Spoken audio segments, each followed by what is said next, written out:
Aló.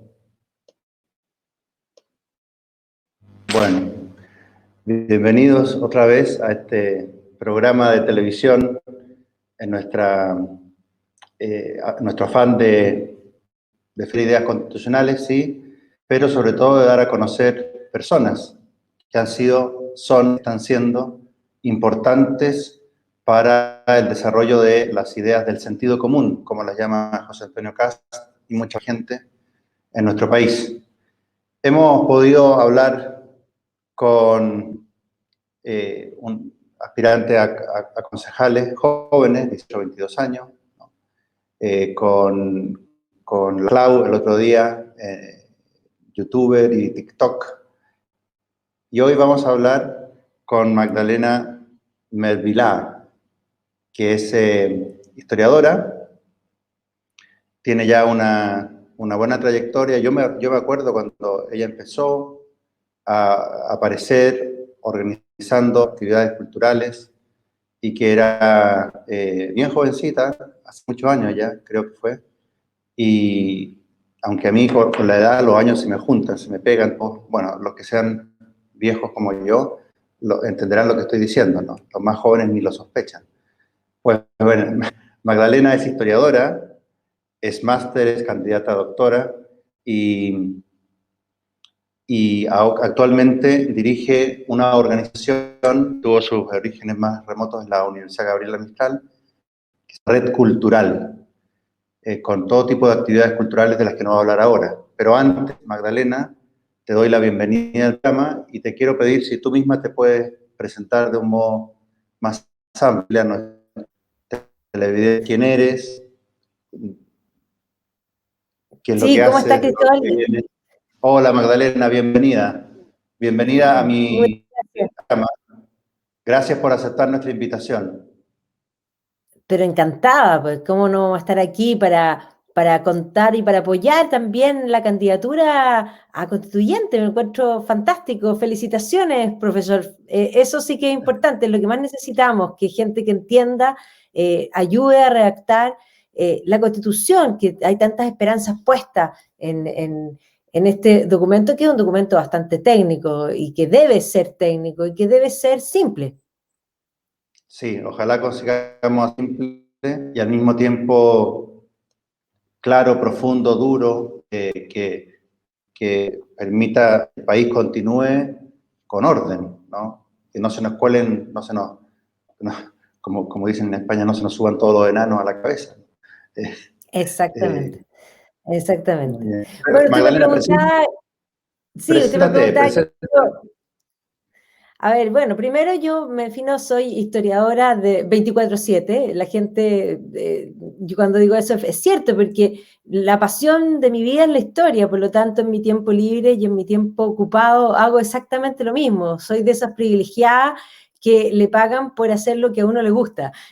Así que me siento muy, muy privilegiada de esa situación. Pero además tuve, usted mencionó la universidad, Gabriela Mistral, tuve el privilegio de haber tenido una muy buena educación y haber tenido mucho acceso a contenidos y cultura que probablemente para mí era algo natural y no sé si era algo tan natural para alguien de, digamos, adolescente, pero eso abrió mi apetito por el conocimiento, porque el conocimiento es adictivo.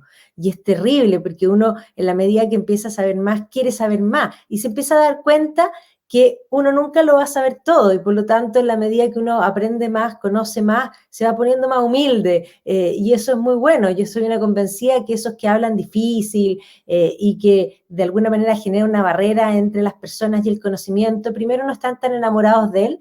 Y segundo, no saben tanto, porque las personas que saben mucho son capaces de explicar las cosas más difíciles en fácil.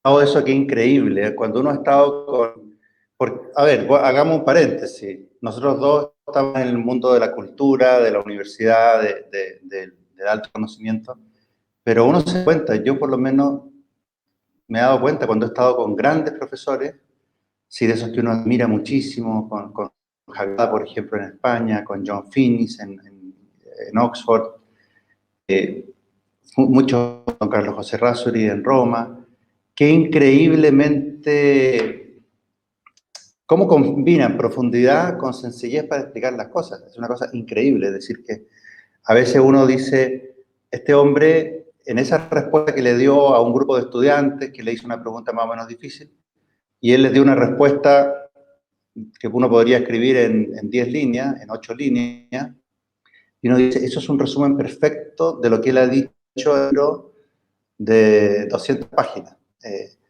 Entonces eso es admirable. Ojalá lleguemos a eso también nosotros, ¿verdad? Pero efectivamente tienes toda la razón. Cuanto más sabio es el personaje que uno tiene delante, más capaz es de adaptarse a la audiencia y de sin sacrificar nada de lo sustancial, de la profundidad, de la verdad que está transmitiendo, hacer que sea comprensible. Por lo tanto, cuando uno no entiende, normalmente o se están viendo muchas como citas de autoridad, cosas éticas, o es una persona que todavía no llega a esa madurez de, como decía Aristóteles, ¿no? El que sabe enseña, o sea, de saber enseñar. En fin, nos Exactamente. fuimos a una cosa bien importante, pero yo estoy bien interesado en tu biografía, porque a través de una biografía se puede ir bien mostrando a la gente el tipo de personas, el tipo de gente que está aportando a Chile y también lo que queremos, los que queremos que en el ámbito público no se nos vaya Chile por la cuesta abajo, como algunos van haciendo desde antes del 18 de octubre del 2019, para ser Sí. claro, ¿no? Pero esa fecha fatídica nos empezamos a dar cuenta que el proceso se ponía violento, agresivo, y por lo tanto, bueno, me interesa mucho las biografías de están construyendo vivir, ¿no? Y por Sí, a eso ver, yo, te devuelvo a dar las gracias. Te vuelvo a dar las gracias por sí, yo estar vengo de aquí. una, Y quiero que nos cuentes biográficamente, a ver, cómo empezó, eh, sí, cómo yo está vengo el de una proceso. familia que son bastante intelectuales, mi madre abogada, pero abogada que siempre estuvo interesada en muchos temas al mismo tiempo. Eso en el fondo la llevó. Además tuvo en su experiencia muchas acciones en distintos rubros, incluso en temas relacionados con la banca, con las cooperativas y posteriormente en el mundo universitario también. Por lo tanto, ella siempre fue un ejemplo. Un padre también que inició estudiando para ser abogado y después se dedicó a la administración de empresas, pero con un carisma muy particular. Por lo tanto, una familia que fueron ellos siempre unidos y un complementario perfecto.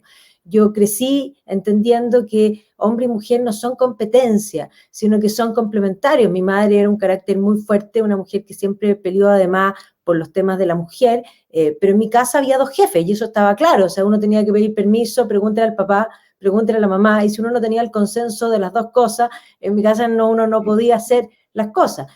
Y como además crecí con una madre trabajadora, que siempre trabajó muchísimo, mi madre estuvo siempre fuera, pero siempre muy presente, aunque muy ausente, muy presente en todas las cosas que tuvo que estar, siempre estuvo. Yo nunca sentí que mi mamá no estaba. ¿Ya? Y en relación a compañeras mías de colegio, que de alguna manera las mamás estaban muchas en las casas y que me preguntaban a mí, yo la verdad es que estaba acostumbrada a que mi mamá salía y volvía después de la tarde, pero siempre estuvo en las cosas que tenía que estar. Y eso para mí fue muy importante, porque yo como soy una generación siguiente de madres trabajadoras, no tengo ningún trauma en relación a muchas compañeras mías que son de la primera generación y que siempre tienen ese trauma de sentirse un poco malas mamás. Yo creo que uno tiene la capacidad como mujer digamos, de hacer crecer el tiempo de una manera impresionante y hacer muchas cosas al mismo tiempo.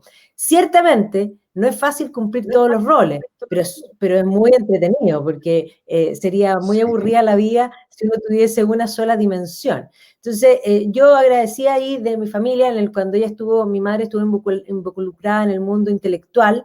Muchas veces yo la acompañé desde muy chica a reuniones con profesores importantes, eminencias que en ese minuto yo no entendía ni quiénes eran. Pero después estudiando, porque siempre me gustaron las humanidades, y entré a estudiar periodismo e historia juntos, Y estudiando historia, de pronto estaba leyendo un libro y decía, pero yo con este señor tomé té. Y Claro, entonces con era el como, audiolibro. wow, claro, o sea, una vez fuimos, por ejemplo, Sí, no no. sé, estábamos en Madrid y fuimos a tomar té con un señor bien viejito, estaba en el colegio, y un señor viejito que tenía estos aparatos para escuchar y que era muy calmo, muy, muy simpático. Claro, y después de mucho tiempo, yo recién vine a caer que yo había estado tomando té con don Antonio Millán Puelle, y fue como, Pero qué maravilla, qué maravilla. Qué fantástico. claro, y estar en París, Buenísimo. en la casa de la Regine Pernú, conocer a Oh, don qué Víctor maravilla. Franco, eh, entonces a Vintila Oria, a mucha gente de primera línea, a estar Totalmente. paseando por Toledo con Luis Suárez Fernández, o sea, una cantidad de gente. Oye, pero realmente. Oye, Entonces, eso que, vamos, Magdalena, un paréntesis, pero vamos a aprovechar de dar un aviso a la gente que lea los fundamentos de filosofía de don Antonio Millán Puelles a la luz de la Edad Media de Regín, no por tomar los dos personajes que mencionaste. No, es realmente una vida bastante privilegiada en ese aspecto, conocer en persona a los autores de esos libros que uno tanto quiere. Oye, déjame hacer un paréntesis, perdón, pero ¿cómo está tu mamá? Porque siempre he sido un gran admirador de la señora Alicia y sabes que siempre le digo a la gente, yo rezo mucho por la Universidad Gabriela Mistral, que salga adelante porque ha pasado por distintas etapas, problemas. No me sí. quiero meter en el tema de la historia de la Universidad Gabriela Mistral, pero a mí mi admiración No, infinita por tu mamá pero siempre me... esa Además, yo pregunta, vivo al lado de la Gabriela Mistral. Muchas veces voy a tomar desayuno ah, cuando me levanto tarde. Entonces, he estado ahí en alguna actividad, alguna actividad cultural. eh, y, en fin, ¿cómo está tu mamá? Porque ya debe tener 85 años más o menos, 80 años, sí, sí. 85. Y 86 para los 7, casi, sí, pero muy bien, mi Mira, madre está muy bien, mi madre está muy bien, muy activa, trabajando, también preocupada por todas las cosas que le están pasando al país, ha estado trabajando muchísimo, ayudando en temas constitucionales y en muchos temas, escribiendo, o sea, está más activa que nunca, siendo qué que bueno. está en su casa sin salir, pero esto de la pandemia, de tener tiempo, porque en que la encuentren los problemas estando retirada, estaba muy dedicada a la ópera, que es su gran pasión, pero ahora está dedicada a escribir y trabajando para varias instituciones que están, digamos, preocupadas por el futuro del país, así que en eso está.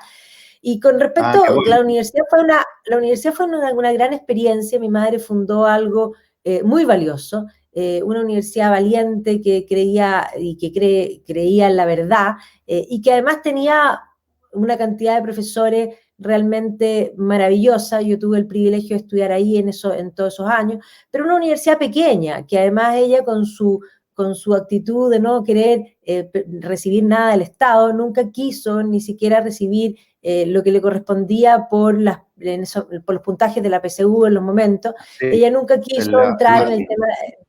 Claro, nunca quiso entrar el tema de la acreditación tampoco en su primer momento, porque ella decía que tiene que ver el Estado en todo esto, esa obsesión del Estado de crecer, a ella nunca le gustó, y por lo tanto esa lucha que ella hizo finalmente le costó cara, por varias razones, porque primero, siendo una universidad pequeña, sin espalda y sin subsidio, digámoslo de esa forma, porque las universidades privadas también recibían cierto apoyo Sí. estatal, no le permitía competir, por lo tanto, ella siempre pensó que esto tenía que ir por la iglesia y finalmente ella regaló la universidad a la corporación y ese grupo que tomó la universidad, la verdad es que no sé si estaban tan enamorados de la verdad como estaba ella.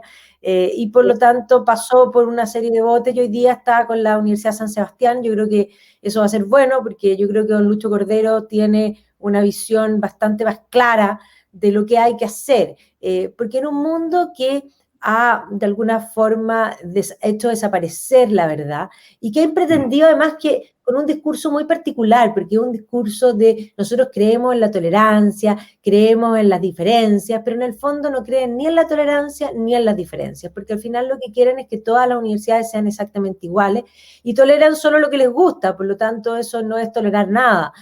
Claro, Y yo creo que si queremos que haya una riqueza país, tienen que haber proyectos distintos. Y claro. eso es lo que había en Chile. Habían proyectos tan distintos como una universidad, la Gabriela Mistral, que se definía católica y que yo creo que en algún minuto, siendo dentro de la ortodoxia católica, era más ortodoxa que algunas que tenían el nombre católica. Yo sé que usted está ahí, pero la católica tiene un gran prestigio y muy buenos profesores, pero también tiene ese germen de, digamos, de este pluralismo que se ha ido metiendo en todas partes y que ha carcomido cosas fundamentales.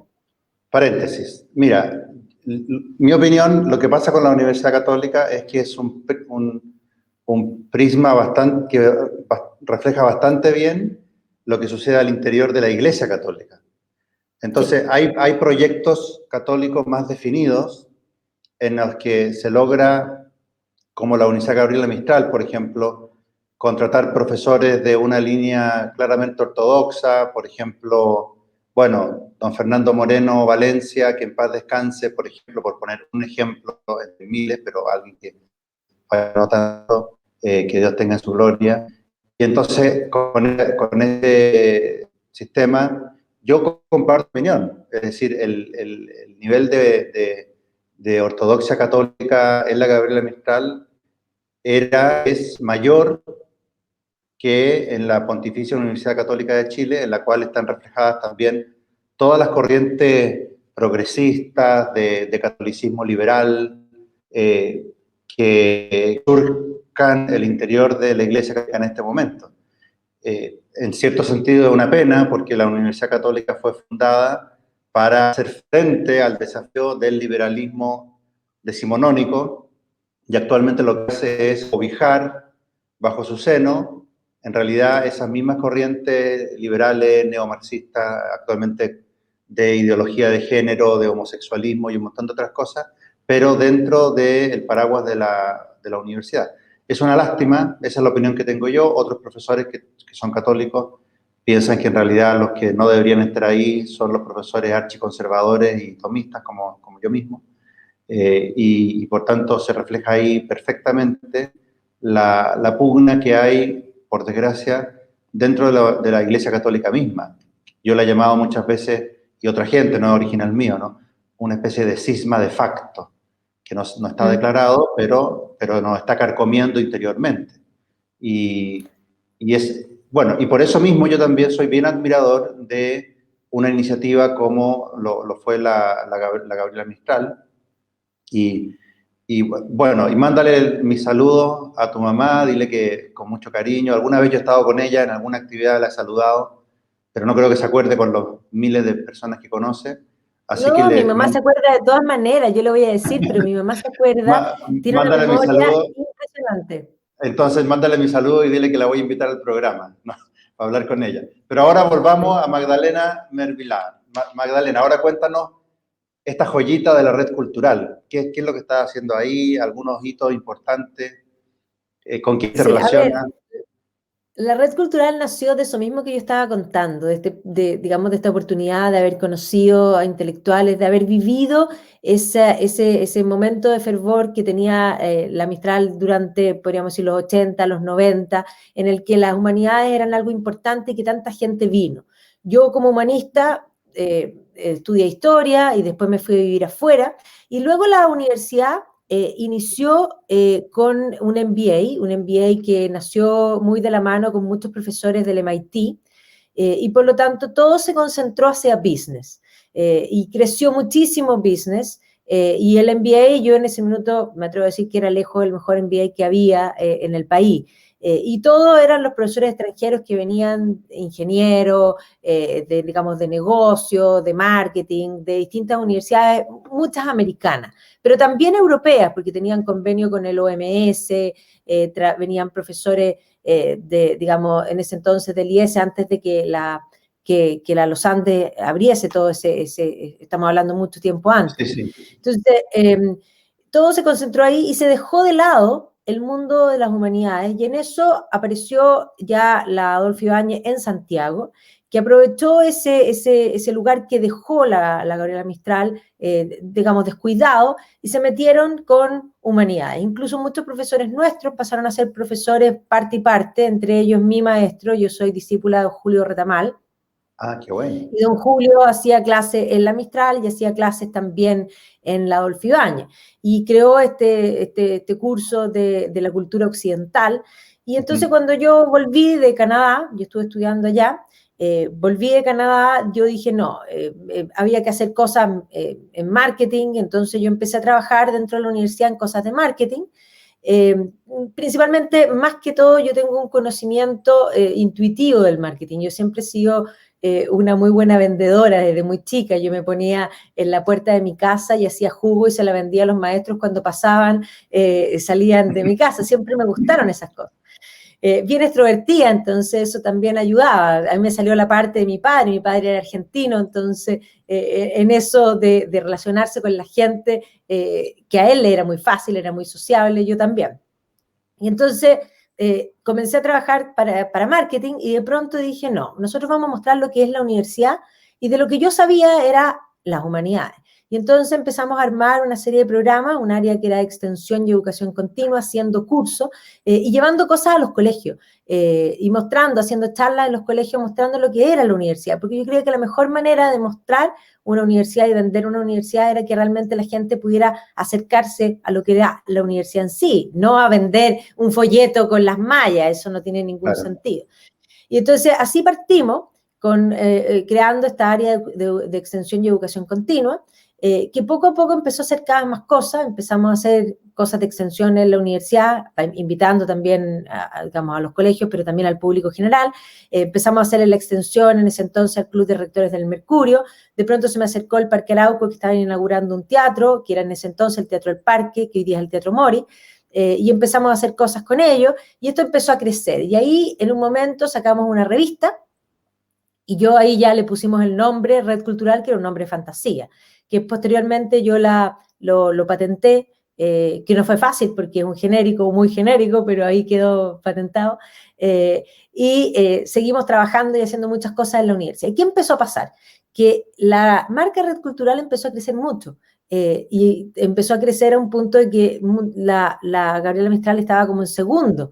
Y cuando mi madre le entregó la universidad a los Sodalicios no quisieron trabajar con la familia, y entonces yo me fui. Me llevé obviamente la red cultural, porque ¿qué era la red cultural? Era yo y en el fondo los profesores que yo convocaba.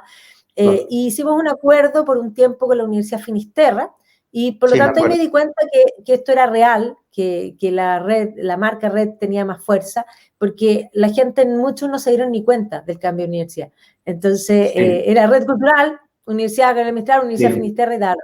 Sí, uno sabía que ahora está, uno decía, ahora está en la Finisterre, como diciendo esto es una cosa distinta, que estaba mucho tiempo en la Gabriela Mistral, y ahora está en la Finisterre, que también queda a 4 cuadras de mi casa. También, Sí, también. muy bueno. En el mismo barrio. Y ahí tuvimos una experiencia que fue bien importante, porque los celos académicos, principalmente de humanidades, fueron tremendos. No del decano, porque el decano es lo máximo que puede existir, Álvaro Góngora es, pero realmente un príncipe, pero ahí en los mandos medios y vamos, los profesores tenían unas envidias tremendas, porque nosotros somos muy gestores en la red cultural, nosotros hacemos cosas, y hacemos que las cosas se hagan, y llenamos las cosas, y eso provoca celos por varias razones. Primero, porque empiezan, bueno, ¿y por qué? ¿Y qué pergaminos tienen? Y independiente que uno pueda tener los pergaminos, esa competencia académica es tremendamente rancia, pero además dejaba en claro las deficiencias de ellos mismos. Entonces, eso genera mucha bronca, como diría mi padre, ¿no es cierto? Y finalmente vimos que no, que podíamos hacerlo. Son cosas humanas. Mira, lo que pasa es que sí, en todos los grupos humanos, cuando las cosas, diferencias de opinión, envidiejas, yo diría hasta comprensible.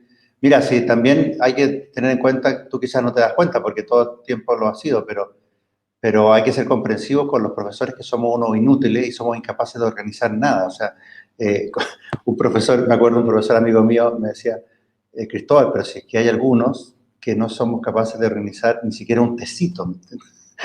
Entonces, yo entiendo que se produzca el contraste. A mí, la verdad, yo creo que a mí me daría un poquito de envidia, pero me gustaría tenerte más como aliada, ¿no? Bueno, que, esa era la que, idea, invitarlos a eh, participar, pero eso que nos pasó nos habría pasado en cualquier universidad, es Cristóbal, en posible, cualquiera. sí. Entonces, no era la FINI, de hecho en la FINI yo tengo gran experiencia, grandes amigos, el rector fantástico, el vicerrector, sigo trabajando con ellos, pero en la Facultad de Educación, porque yo tengo otra chaqueta en educación, y ahí, a ver, hice grandes amigos en la universidad, y probablemente, bueno, Dios a uno siempre lo sorprende. Pero yo tengo amigos de todas las edades y mi gran amiga en la universidad es la Marilu Mate, y empecé a trabajar con ella en educación, y donde esté la Marilu hoy día está de decana, que se lo merece, que le costó mucho llegar a ser decana porque la universidad, la FINI es bastante machista, entonces no la nombraron decana cuando tenía que ser, pero finalmente hoy día es decana, así que le saco el sombrero ahí a la universidad que hizo lo justo. Y yo sigo trabajando con ella. Así que yo hago clase en el Magíster de Educación, yo trabajo con la Marilu un tema que es la educación imaginativa, así que tengo toda mi gratitud y cercanía y amistad con la Universidad Finisterra.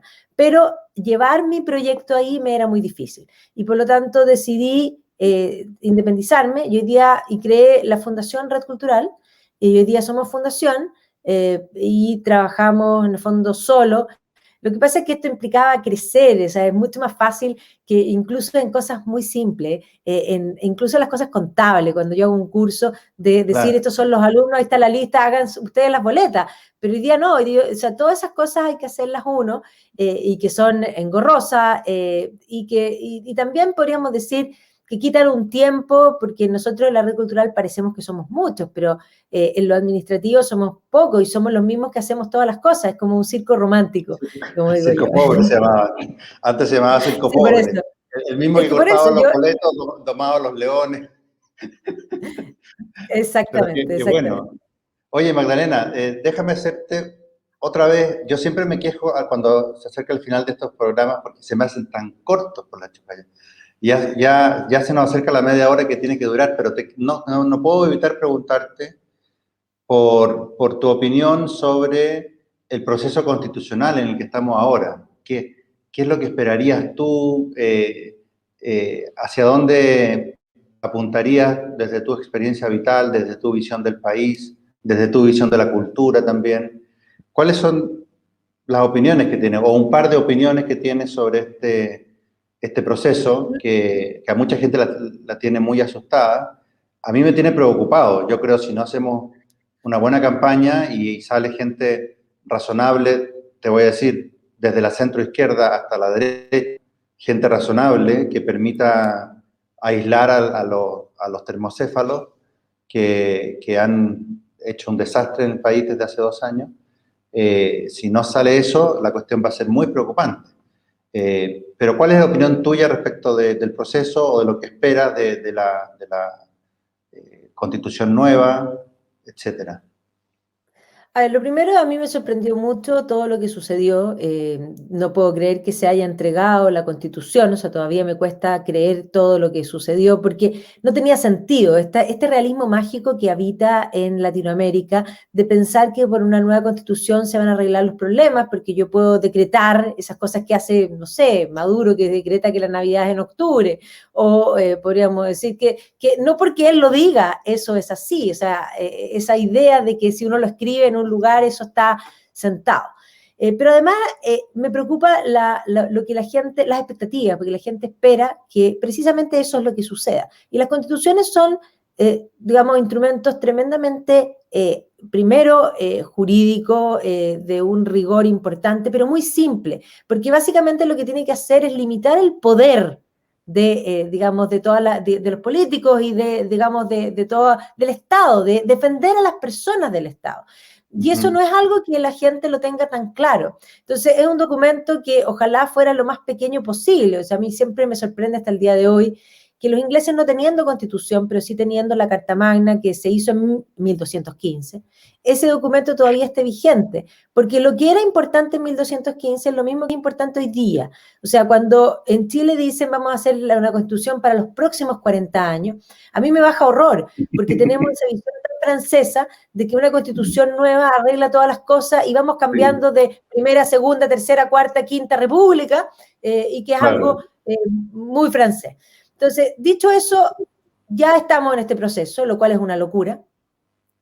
Segundo, que haya 155 personas poniéndose de acuerdo para escribir algo que debe ser esencial, es otra locura, porque cuando uno, yo fui presidenta de curso en el colegio, y poner de acuerdo a 40 es difícil, a 155 es prácticamente imposible. En un año es más difícil todavía, por lo tanto, esto es como lo imposible de lo imposible de lo imposible. Pero ya estamos en esta. Esas son las fórmulas y por lo tanto ciertamente hay que tratar de elegir a los mejores. Si a mí hace 2 años atrás me hubiesen dicho vamos a hacer una nueva constitución, Magdalena, queremos que tú seas parte de este grupo constituyente, yo habría dicho, uy, les agradezco, me siento muy honrada, pero yo no soy abogado. Eso habría dicho yo. Yo no estoy capacitada para hacer una constitución. Eso habría dicho yo. Yo entiendo que el espíritu aquí es que se representen todas las visiones y que los abogados van a estar siempre por atrás. Eso va a hacer que los 155 no sean 155, sino que se multipliquen en más aún, por los asesores. Así que va a ser una tarea difícil.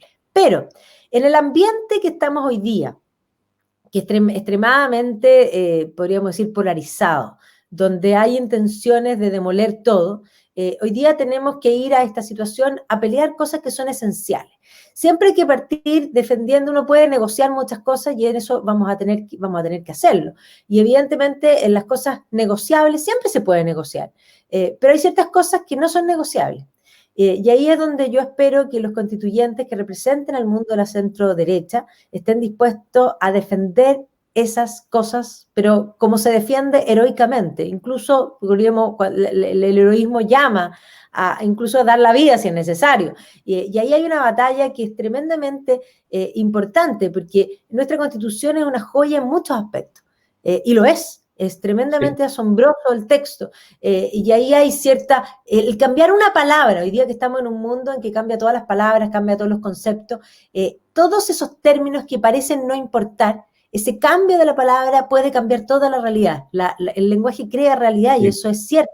Y por lo tanto hay que tener mucho cuidado en cada una de las palabras. Y hay ciertas batallas económicas, sí, por supuesto, que ahí estarán los que representen, el mundo y con los conocimientos también del mundo de los negocios que puedan defender ciertas cosas que son esenciales para que haya libertad. Para que haya libertad, política y económica. No hay libertad política si no hay libertad económica. Y dentro de esas libertades, cuando hablamos de económico, también la libertad de los padres de poder elegir dónde educar a sus hijos, de evitar que el Estado intente fagocitar la vida de las personas. Esa es una gran batalla. Esto es como ponernos así como en El Señor de los Anillos. Esto es Mordor, que representa al Estado avanzando sobre las comarcas. Y por lo tanto, yo espero que la comarca esté representada en todos estos constituyentes, que se den cuenta que hay que protegerse del Estado, que el Estado debe existir, por supuesto que debe existir, pero debe tener la raya bien establecida, debe tener el cerco bien puesto, porque siempre los poderosos quieren correr ese cerco. Y a mí lo que más me preocupa y un poco también, o sea, dentro de todas las cosas que me preocupan, que hay muchas, porque en lo económico hay muchos puntos que hay que defender. Dime una, Magdalena, porque se nos fue la hora y nos pasamos 4 minutos. Económico, el Banco Central Autónomo tiene que ser así, porque el gran drama de la historia de Chile fue siempre la inflación por culpa de una tentación muy lógica, de me falta dinero y emito, eso es algo normal. Si el Banco Central está ligado al poder político, va a estar al servicio del poder político, y eso es nefasto, ¿ya? Así que eso es tremendamente esencial defender ese punto. El Banco Central Autónomo ha sido una de las claves del éxito de Chile. Digamos, de los cotos, en la educación, que sigan estando los privados, ese es un tema muy importante, pero en la educación, en la salud, en todo, o sea, que la Constitución garantice, ahora, quién lo dé la prestación, eso no importa, que los privados sigan participando. Y en lo valórico, la persona defendida desde la concepción hasta, digamos, la muerte, porque hay personas desde la concepción. La diferencia entre el recién concebido y una persona de 80 años no es más que tiempo. Por lo tanto, eso no tiene sentido, Sí. esa lucha. Esa lucha es un sentido ideológico que es muy curioso, porque todos aquellos que defienden el aborto defienden también el derecho de los animales. Los animales son más importantes. Yo soy tremendamente amante de los animales, pero entendamos que no tiene más derecho, y es más, a mi juicio, los animales no son sujetos de derecho porque no son libres. Es más, nuestro deber es cuidarlos, que es muy distinto. Yo soy también tomista, y en ese sentido yo amo la naturaleza, amo y cuido la naturaleza, y entiendo que es un algo dado para nosotros, para nuestro servicio, pero hay que cuidarla. Por supuesto que hay que cuidarla, pero hoy día tienen más derechos los gatos, los perros, no sé, hoy día cuando se ponen en contra de que haya corrida de toro, pero están a favor O del aborto. rodeo, nos quieren quitar el rodeo, es absurdo. Bueno, Exacto. Magdalena, muchas gracias por esta conversación tan entretenida, demasiado corta, pero ya nos pasamos en 6 minutos de lo que me han dicho que tiene que durar el programa. Entonces te quiero dar las gracias, me quiero despedir de ustedes, queridos espectadores, y los espero mañana con otro invitado. Muchas gracias, Magdalena, por el aporte. Y ya sé a quién tengo que recurrir si la campaña decae, el marketing cultural, por lo menos, me lo haces tú.